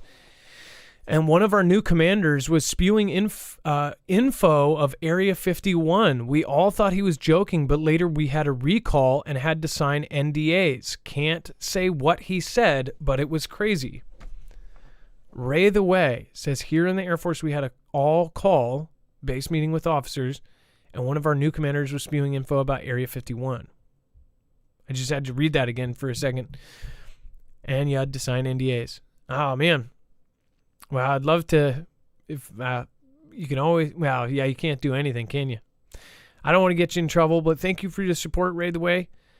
I was going to say, you could DM me, but no, you don't want to you could get jail time. Fact, you're all arguing about options, about different perspectives. Really, does it matter who's wrong or who's right? No one really knows anything because we were all lied to about everything. Age of Wings, I agree. And I also think, so say if somebody says, I believe in abortion, and then somebody else says, I don't, I think that it is absolutely necessary that those two people be able to get along, even though they believe complete opposite things. I voted for this person, I voted for that person. They should be able to get right past that and go, okay, What are your hobbies? Oh, you play basketball too? Cool. All right. It's something that used to happen like 15 years ago, but it hasn't, especially in the last 5 years, where they've made it to where if somebody believes something different, then you cut all contact from them and you separate them yourself from them. They believe something different. They're not everybody thinks that they're the smartest person in the world. None of us are. Ame Kitsune, thank you so much. I don't know why I said that like Japanesey. Ame Kitsune, thank you. Any speculation on when the major banks could start failing from you or Dex? Which do you think could come first, failed banks or Pearl Harbor 2.0? I don't think that's even a good thing to predict, but looking at all the stuff like even the new stuff, like thinking about the Vatican, I think the Pearl Harbor 2.0. Dex, what do you think? Failed banks or Pearl Harbor 2.0 or both? They happened at the same time.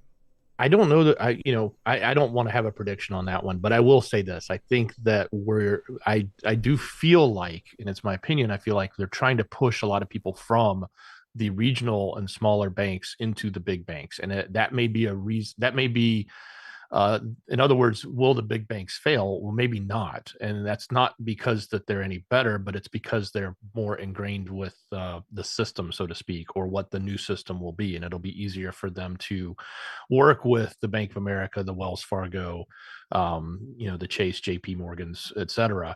And just those handfuls as opposed to the thousands of banks that are out there.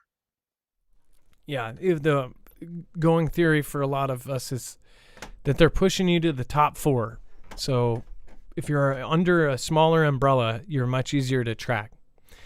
And then Space Force's chief says China is developing anti-satellite missiles and electronic jammers and lasers. Well, didn't see that one coming, right? Dex, Russia has their satellite that can grab. It has an arm that can grab. Wasn't it that China also has something like that? They've all been designing satellite killers. And now they've put it out right in the front of everybody. Exactly. And they're saying that they have literally launched hundreds of satellites that are specifically to target the U.S. That's what the Space Force is coming out with. And they're saying that it's everything from things that are anti-satellite, like you're describing, missiles, electronic jammers, and lasers. So I think, gone are the days that, the U.S. sort of controlled the space and had probably the highest level of secret tech up there.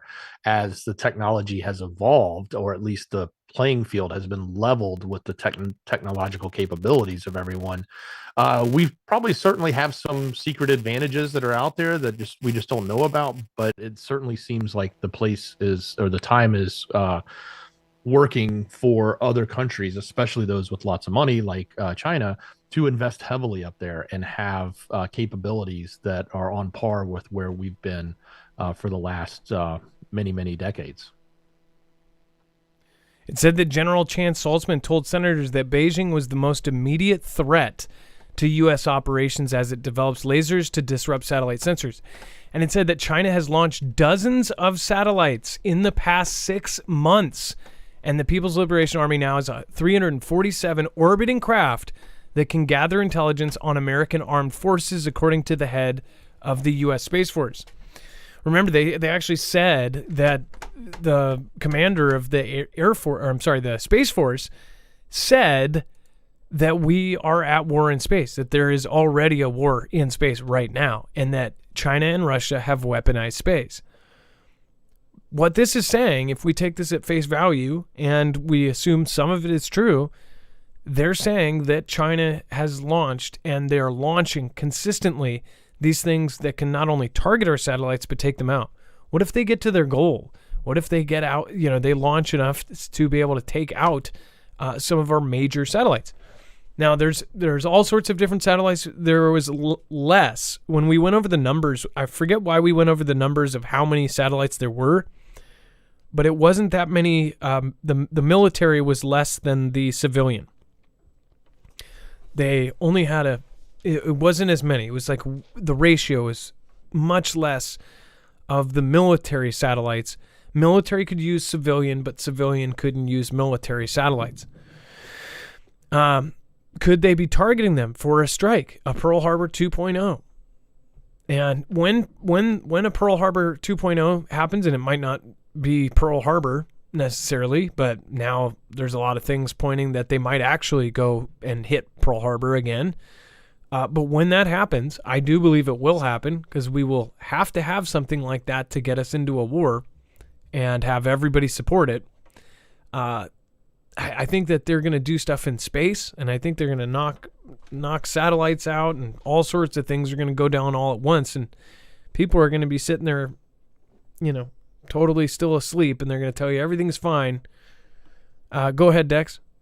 You're spot on. I think the statistic is they have 700 operational satellites. 347, as it says here, are for the Army or for the military.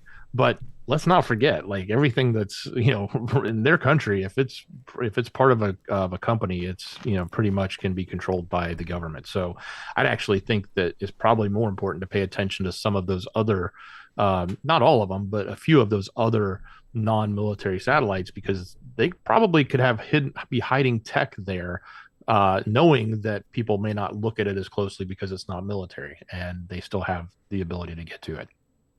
Well, how many of the civilian satellites were in part made in China, or have chips that were, went through some of their manufacturers? We covered a story not too long ago that there was a huge, huge gap in security on some of our military stuff that they were making, because one of their offices that they sent to have it all looked over was in China. And it was like, wait, why would you send, our stuff to be looked over by our adversaries? It's like, that's just stupid. Dex, I don't know if you remember exactly what that was, but I remember it was just like, what? They were sending our stuff to China to have it looked at. And it wasn't our fault. We didn't know it was happening. We sent it back to the company. Then the company was sending it back to China. Pretty stupid. Yeah, I recall that. I think it was a part on a ship or something like that. That was it was a technical part, and yeah, it went all the way, looped back around through Xi's country back to the ship that it was on. They got it. They got it with the return address was in China. It's like the U.S. military got their own parts back, and it came from China. It's like, what? It's just so dumb. It's this kind of stuff that's going to screw us. And by the way, so regarding this,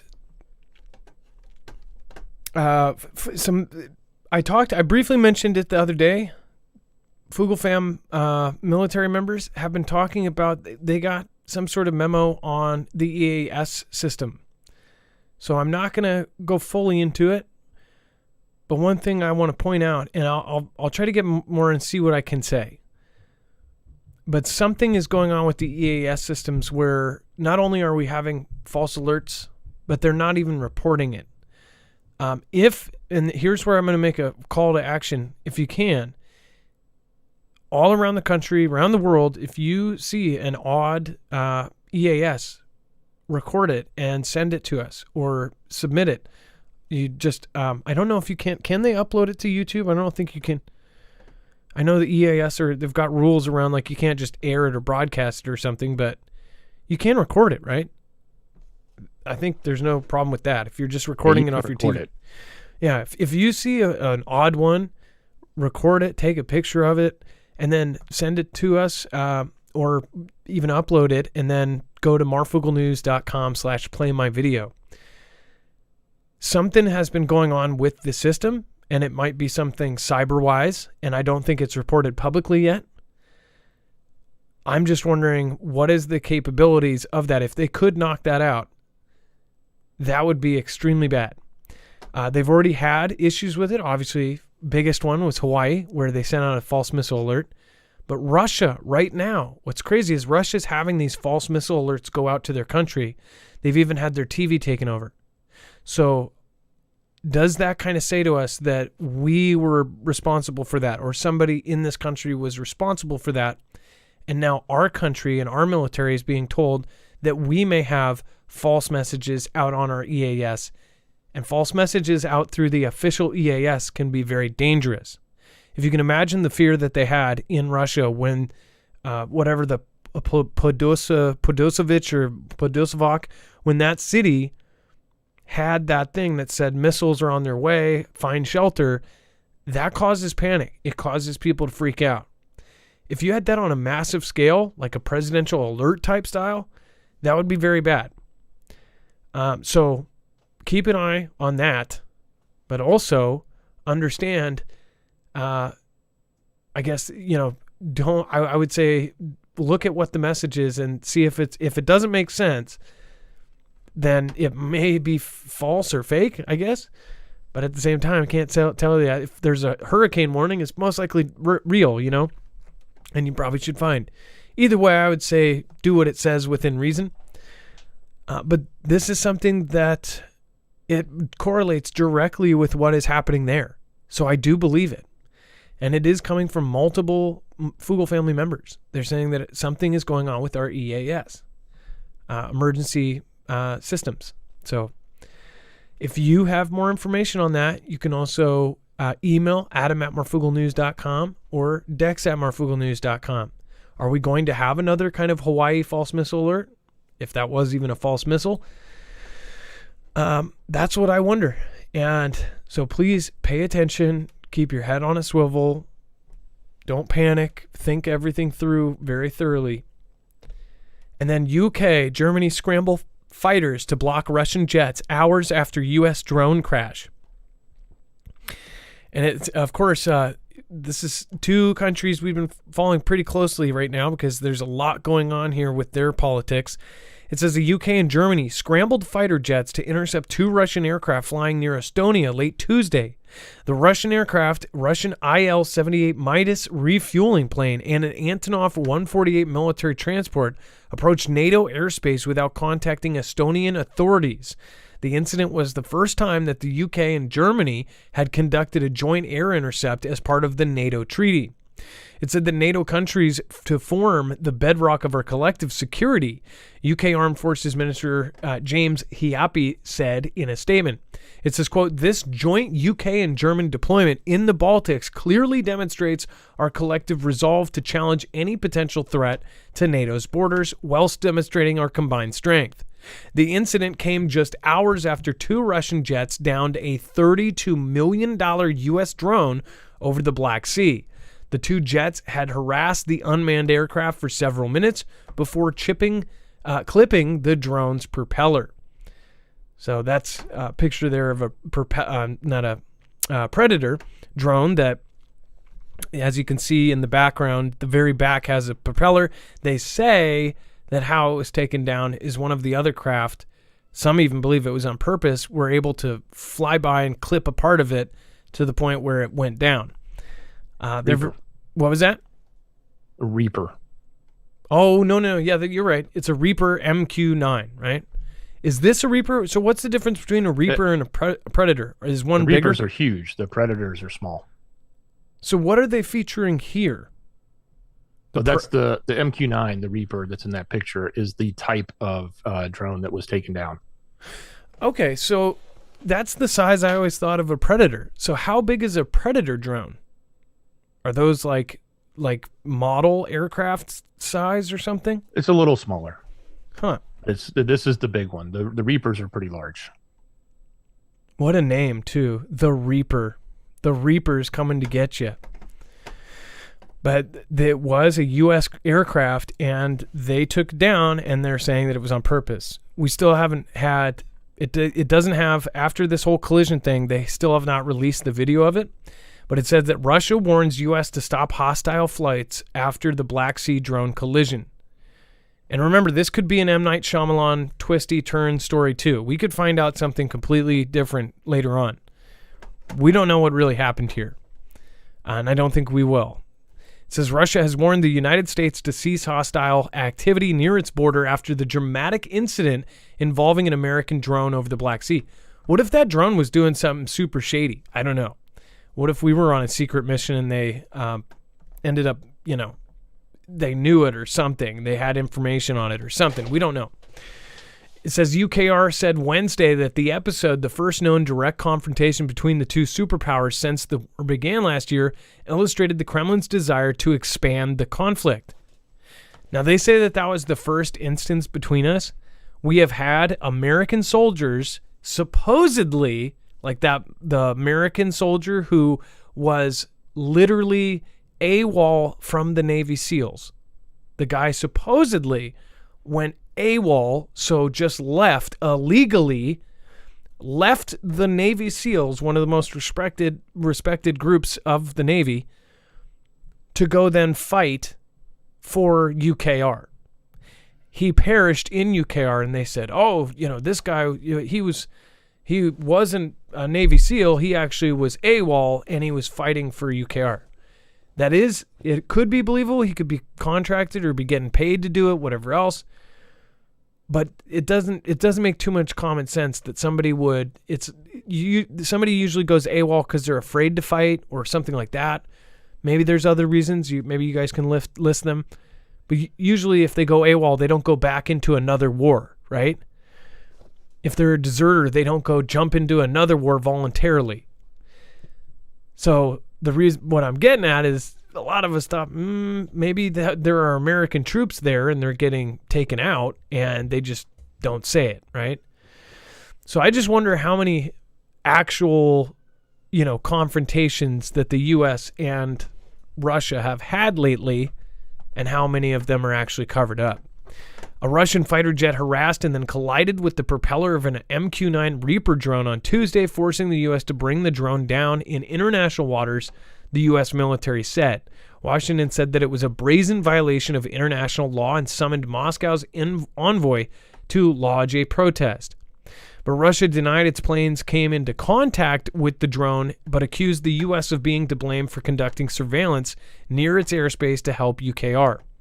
It says, quote, "We proceed from the fact that the United States will refrain from further speculations in the media landscape and stop making sorties near the Russian borders," the country's ambassador to the U.S. said after his meeting with the State Department.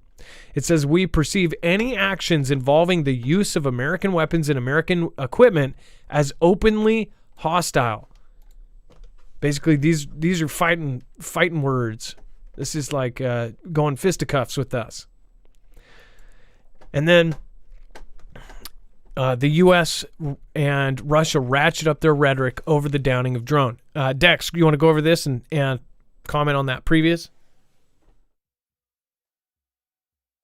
Well, yeah. So specifically, I was just going to say a little bit about what was talked about, and I guess part of that's in this story. But there was a press conference today. I think it was Blinken. I know Milley was there, but Milley had said they asked him if he thought it was a act of war, a specific act.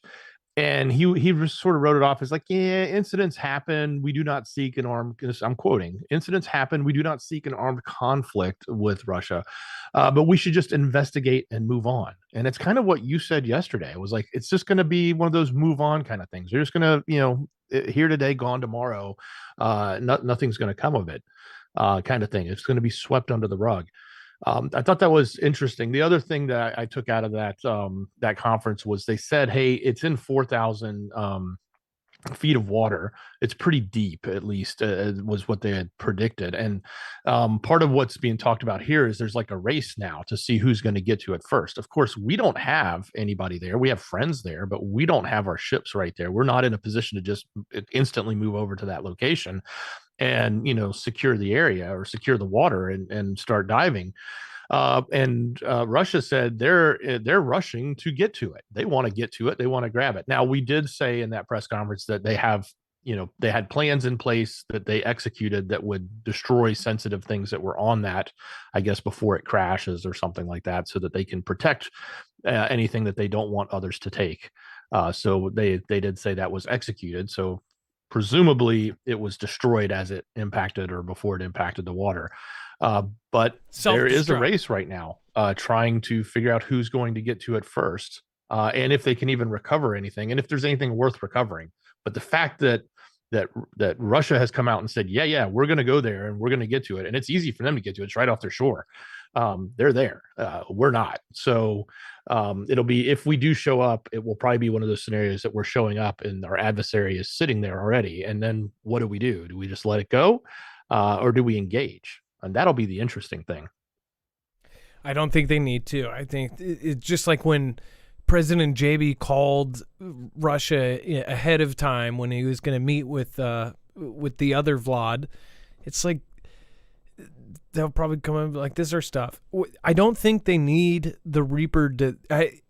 Here's the thing. I think they can hack the blueprints if they need it. Just like China just came out with our jet. They've released their jet. It's our jet with a couple little tiny wings. They literally added like a little couple like a static wings on it, and they're like, this is our new jet. It's our jet. We had absolute information that they were able to hack our designs for that specific jet, and then all of a sudden they have that jet, and they just say, oh, well, put a necklace on it. Now it's different. Or put some makeup on it. Now it's now it's not a guy, right? It's crazy. And then U.S. and Russia ratchet up the rhetoric, so they're all talking smack. And again, they went back and forth, and it says that it's basically ratcheting up the tensions. It says Nikolai.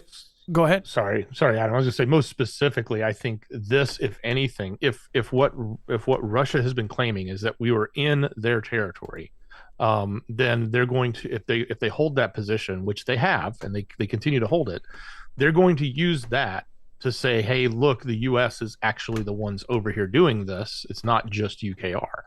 And this helps give them more evidence, I guess, to maybe build support from other countries or other nations. I don't know that they'll have much, because even the voting at the UN was just astronomically against them. But they're going to use this to say, look, it's the West. The West is providing the equipment. The West is actually flying their own equipment over our space, and we had to take action. So, again, I don't know that they're going to do anything about it. They've always said, if you cross that red line, then you'll have heck to pay for it. But then we cross the red line over and over again. Yeah, but we also don't know what their responses are. Like what Fugel fam members are saying, there's something going on with our EAS, and I would assume that if we have some major event in the next couple weeks, that it would be their response. And we probably wouldn't say it was their response. They would say, oh, it was a glitch. They've been saying a lot of things are glitches lately. Oh, it was a technical glitch, or it was an outage, or oh, it was when somebody tightened the wrong bolt, and turns out it was a rookie, first day on training, and he knocked out power for 50,000. That kind of thing. I just wonder, where this is headed in the near term. A lot of people believe that this is definitely going in the wrong direction. All right. And then, Dex, did you want to add to that? Yeah, I was just going to say, how do we reconcile the fact that we say it's a glitch, and if it really wasn't, and it was Vlad doing it, or we say, or something happens next week that's in retaliation for the Reaper.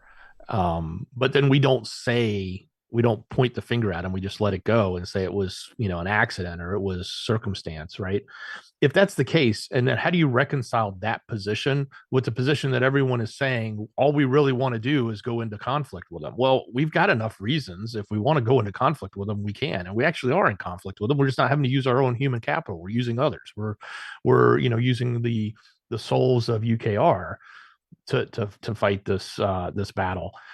So everybody says that they want, they being the powers above in our government, want to be in this conflict with Russia. Well, if they want to, why aren't they there? If they want to, why don't they move forward? Because they got plenty of reasons. And if we have all these other things that have happened that we think could be them, but we're covering it up, why would we cover it up? Why would we just say, yeah, it is them, so they could just move forward? I don't know. It's a weird situation, because you've got all these unknowns. Indeed. And as far as unknowns, we don't know where it's headed next, but a lot of us are looking at this and saying it's not going in the right direction. That's for sure. I hope it gets better. Praying that it gets better, but it looks like it's not. And then the Russian army has to be replenished with 400,000 new contract service personnel. The Russian Defense Ministry will start new recruitment of professional soldiers to the Russian army from the 1st of April. Their aim is to add 400,000 new recruits to the army. Why do they need 400,000 more? It says, as Radio Savada reported, the Russian Defense Ministry has sent documents to the regions indicating the number of people with whom contracts should be signed. Radio Savada noticed that several Russian regional media outlets immediately published the total number of contract service personnel needed to replenish the Russian army. It was noted that Russia planned to recruit 400,000 such soldiers.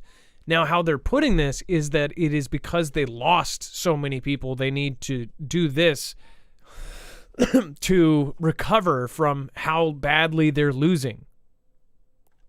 I see this as they're adding 400,000 people because they're preparing for the Great War. That's how I see it. How do you see it? Let me know. We can, of course, disagree on this one, but it sounds like they're about to build up a whole lot more. This, along with the totally separate, if you look at what China's doing in their country, they are preparing. They're signing up everybody and anybody. And they're doing it like they have a deadline.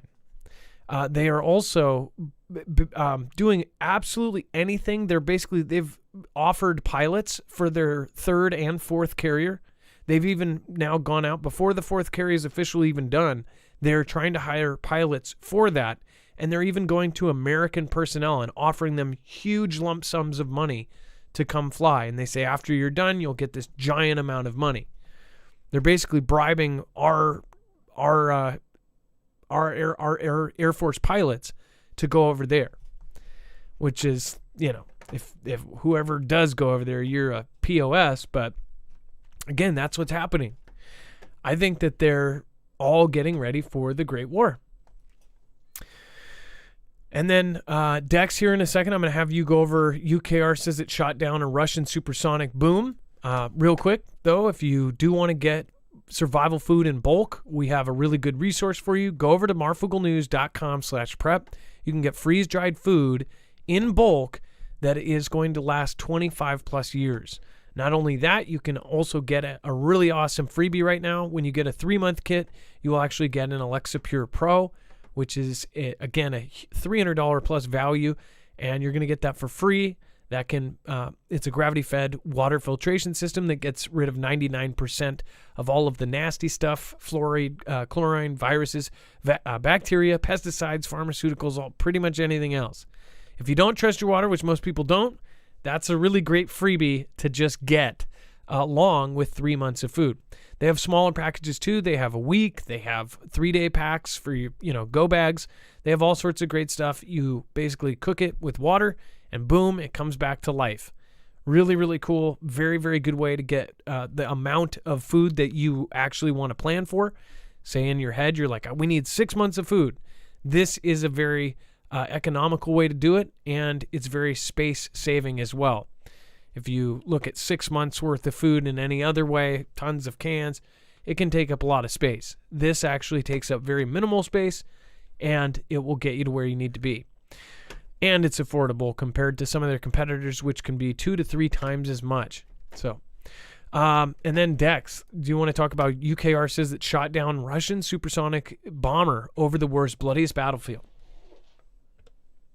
Su-24 supersonic, and it was near Bakhmut, which is where all of a lot of the action has been going on, and we've Wagnerites are getting wiped out, and UKR is getting pushed back, and everybody just keeps going there for some reason, even though we've told them they should back off and just let them have it. But apparently, even in the footage, you can see in one of the pictures, the one on the right there you can see the paratrooper coming out.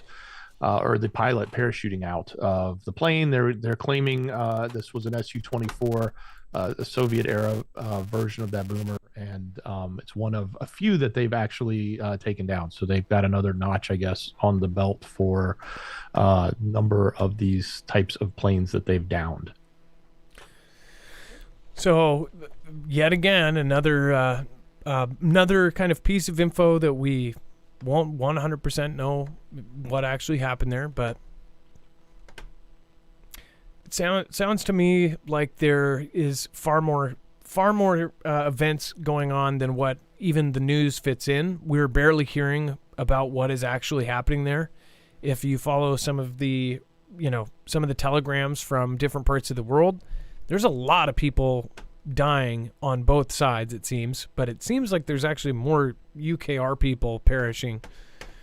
If you have information that conflicts with that, please let me know. Send it to me, adam@marfooglenews.com. And then let's see here. Lola Cafe, thank you for the super sticker. Ray the Way, all I can say is it put a whole new perspective of our government. By the way, the commander of PCS is to another base, I think in February. T-app at Ray the Way TT. All I can say is it put a whole new perspective of our government. By the way, that commander's PCS to another base, I think in February. T-app at Ray the Way. Okay, I get the last part. You're saying the thing, but I think you're talking about the gentleman who went AWOL, right? PCS. What does that stand for? And then Zen1AZ, thank you. Thank you for the support there. Thanks for stopping by as well. Zen, nice to see you. And again, Steve McQueen, Jammer, you didn't have to do that. Thank you so much. Over on DLive, you don't have to do that at all. I really do appreciate what you did there too. I know, basically you're trying to encourage people. Thank you. Jammer1, thank you for the Ninjagini. It's a car show tonight. Who's in? That's awesome. Thank you, Jammer. And Beer Juice, thank you. The end is near over on DLive. Espiritu, Cloud Pharrell, Leo X White, and Kimbria.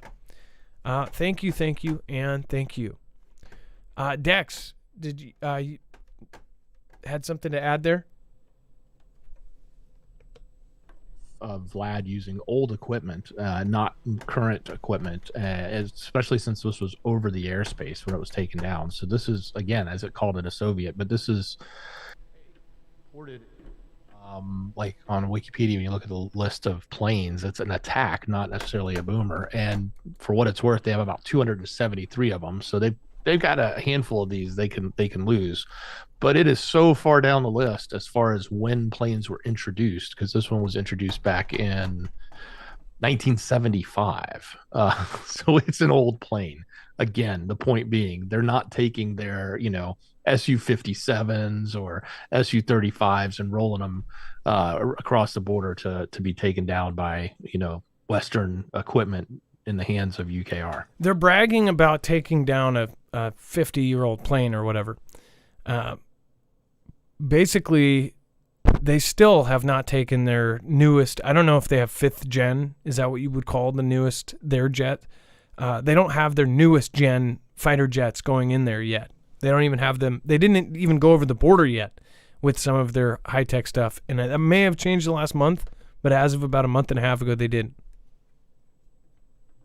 Exactly. They were taking the high-tech equipment and they were keeping it on their side of the border and launching from within their own country. They would, take one of their modern equipment and put it up and launch in their territory and then land, so they could not be hit.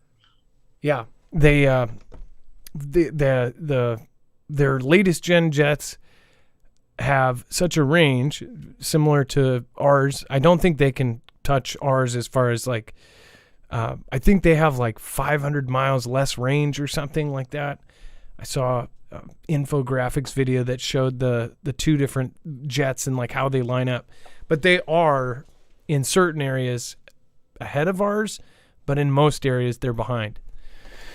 As for China, they essentially took their newest gen jet and it's essentially a carbon copy of ours. And people are going to say, oh, well, it was made in China, so it's going to fall apart. Unfortunately, we've been making our parts there. So they have the ability to make high quality stuff when they want to and when they're paying people actual wages, right? Let's see here. And then let's go over the web only. I also want to say a quick thank you to Neil Butler And Jessica Mathis, thank you for the super thanks on, of course, Rules of Engagement. Lori Oder, 3906, thank you for the super thanks on the replay We Are Surrounded. Jenna B. Official, thank you for the super thanks on Something Is Off. And then Kelly Z. 3CD, thank you for the super thanks on Everything Points to It. And let's see here, Main Watcher, thank you for the super thanks on It's Lining Up Fast. It says, what if Russia and UK are in this together to get money and weapons from the USA to use against us? We give up our support and boost there. Just an idea. Well, they are basically family. They're same genetics. They're basically cousins, brothers and sisters. You go far back enough, they're the same people. So it is pretty messed up what's going on in general. But yeah, I don't know about that, but I'm sure that UKR's corrupt enough that, and Russia's corrupt enough that they both could be doing something shady. Dex, do you want to go over the web only? Absolutely. Head over to marfooglenews.com, click on the thumbnail for the show, or open up the show notes link that's in the description on YouTube and Rumble. It's real easy to get to. You get to the web page with all the news we just covered, and then you'll find this orange yellow bar that says overflow. This is the rest of the story. Lots going on here in the space arena. So NASA has unveiled their new spacesuits for the Artemis 3 mission. I guess a little bit more flexibility in them, and some other interesting things that they need. SpaceX made a huge launch, about 3 tons of equipment heading to the ISS, International Space Station. They captured a video on Mars of the flight of the Ingenuity helicopter. So that's kind of a first thing, seeing a craft lift off on Mars, allegedly, for those of you that don't buy it. But interesting stuff coming out of the Hubble, the James Webb telescope. So that kind of wraps up the space stuff, but just happened to be a lot today. Definitely got the coverage going on with the political spectrum. What's going on with the current administration, who's saying what about T-Man, who's saying what about DeSantis and others, because that's what the topics are right now. There was actually somebody arrested that was close to Steve Bannon. And what's also interesting about that was there was a fire at the hotel where the person was arrested. So there may be some ties to that'll come out. Some stuff going on with all the sensitive books. I'm going to leave it at that. I'm not going to get into the political side of it, but there's a whole lot of there's an interesting article about what's happening to certain people that are in the space around books, like librarians and others, where a lot of people are trying to ban these different things and what's happening to them. So that's there. Some interesting stuff on the AI front. A deep fake was used by students. That's kind of not a good thing, but it's indicative of what's happening. And someone used the rogue version of Chat GPT, as they're calling it. It's the Dan version. For those of you that are familiar with Dan is sort of a back door, if you want to call it, but it really isn't. It's just a way to make Chat GPT respond without being using its factual information and use what it thinks it wants you to hear. But it predicted when the stock market will crash, which is next month, but I'm not buying it, and I wouldn't buy it if I were you, but it's an interesting story if you want to see it. It's there. Some weird stuff on an island in Brazil. You can check that out. Plastic rocks, if you want to understand what's happening there. More violence in Mexico. I think that's kind of the norm with what's going on down there right now. It's kind of crazy. Who's still inside the metaverse? People are asking, like, who's really there, because nobody's using it anymore. And of course, there's updates with California power outages, the huge flooding that's going to be going on as this atmospheric river, as they call it, is coming through. That and more. There's a lot of updates. It's all there on the website. Go to marfooglenews.com, click on the thumbnail for the show, or open that show notes link that's in the description. It's real easy. We put it together for you every night. Get the rest of the story. Thank you, Dex. And the crazy rogue version of ChatGPT. We'll see if I'm sure that's probably not going to come true, but scary thought. If you're a South Park fan, they just did an episode on ChatGPT, which was rather funny. Yeah. I haven't watched South Park in so many years. I remember 7th grade is when it came out. I think 7th or 6th grade. And everybody, because they said like the B word and they said the SH word or something. They said something. I think it was like one of the first times where they pushed the boundaries and said like the B word or something. And I just remember everybody saying the B word in school. It was pretty bad. But when that came out, that show was so edgy and it just nothing was safe. Now, of course, they're not as bad as they used to be. And I think that they've even broken down and been Hollywooded. All right, you guys, have a great night. It is now time for the shoutro. It's not an outro. It's not a shout-out. It is a shoutro. Thank you, Dex. Appreciate you. We're going to be switching over to Jams. Great job, brother. Are we going to redirect, I guess? Or we're redirecting right now. Okay. We're redirecting over to Jams. Make sure to subscribe if you were already over here. Make sure to subscribe to this channel. Again, if you are not there yet, then don't worry about it. You don't know what I'm talking about. If you're on DLive or Rumble, thank you guys. You don't have to go anywhere. Thank you, everybody. It is now time to say thank you to the people that matter most. You. I appreciate it.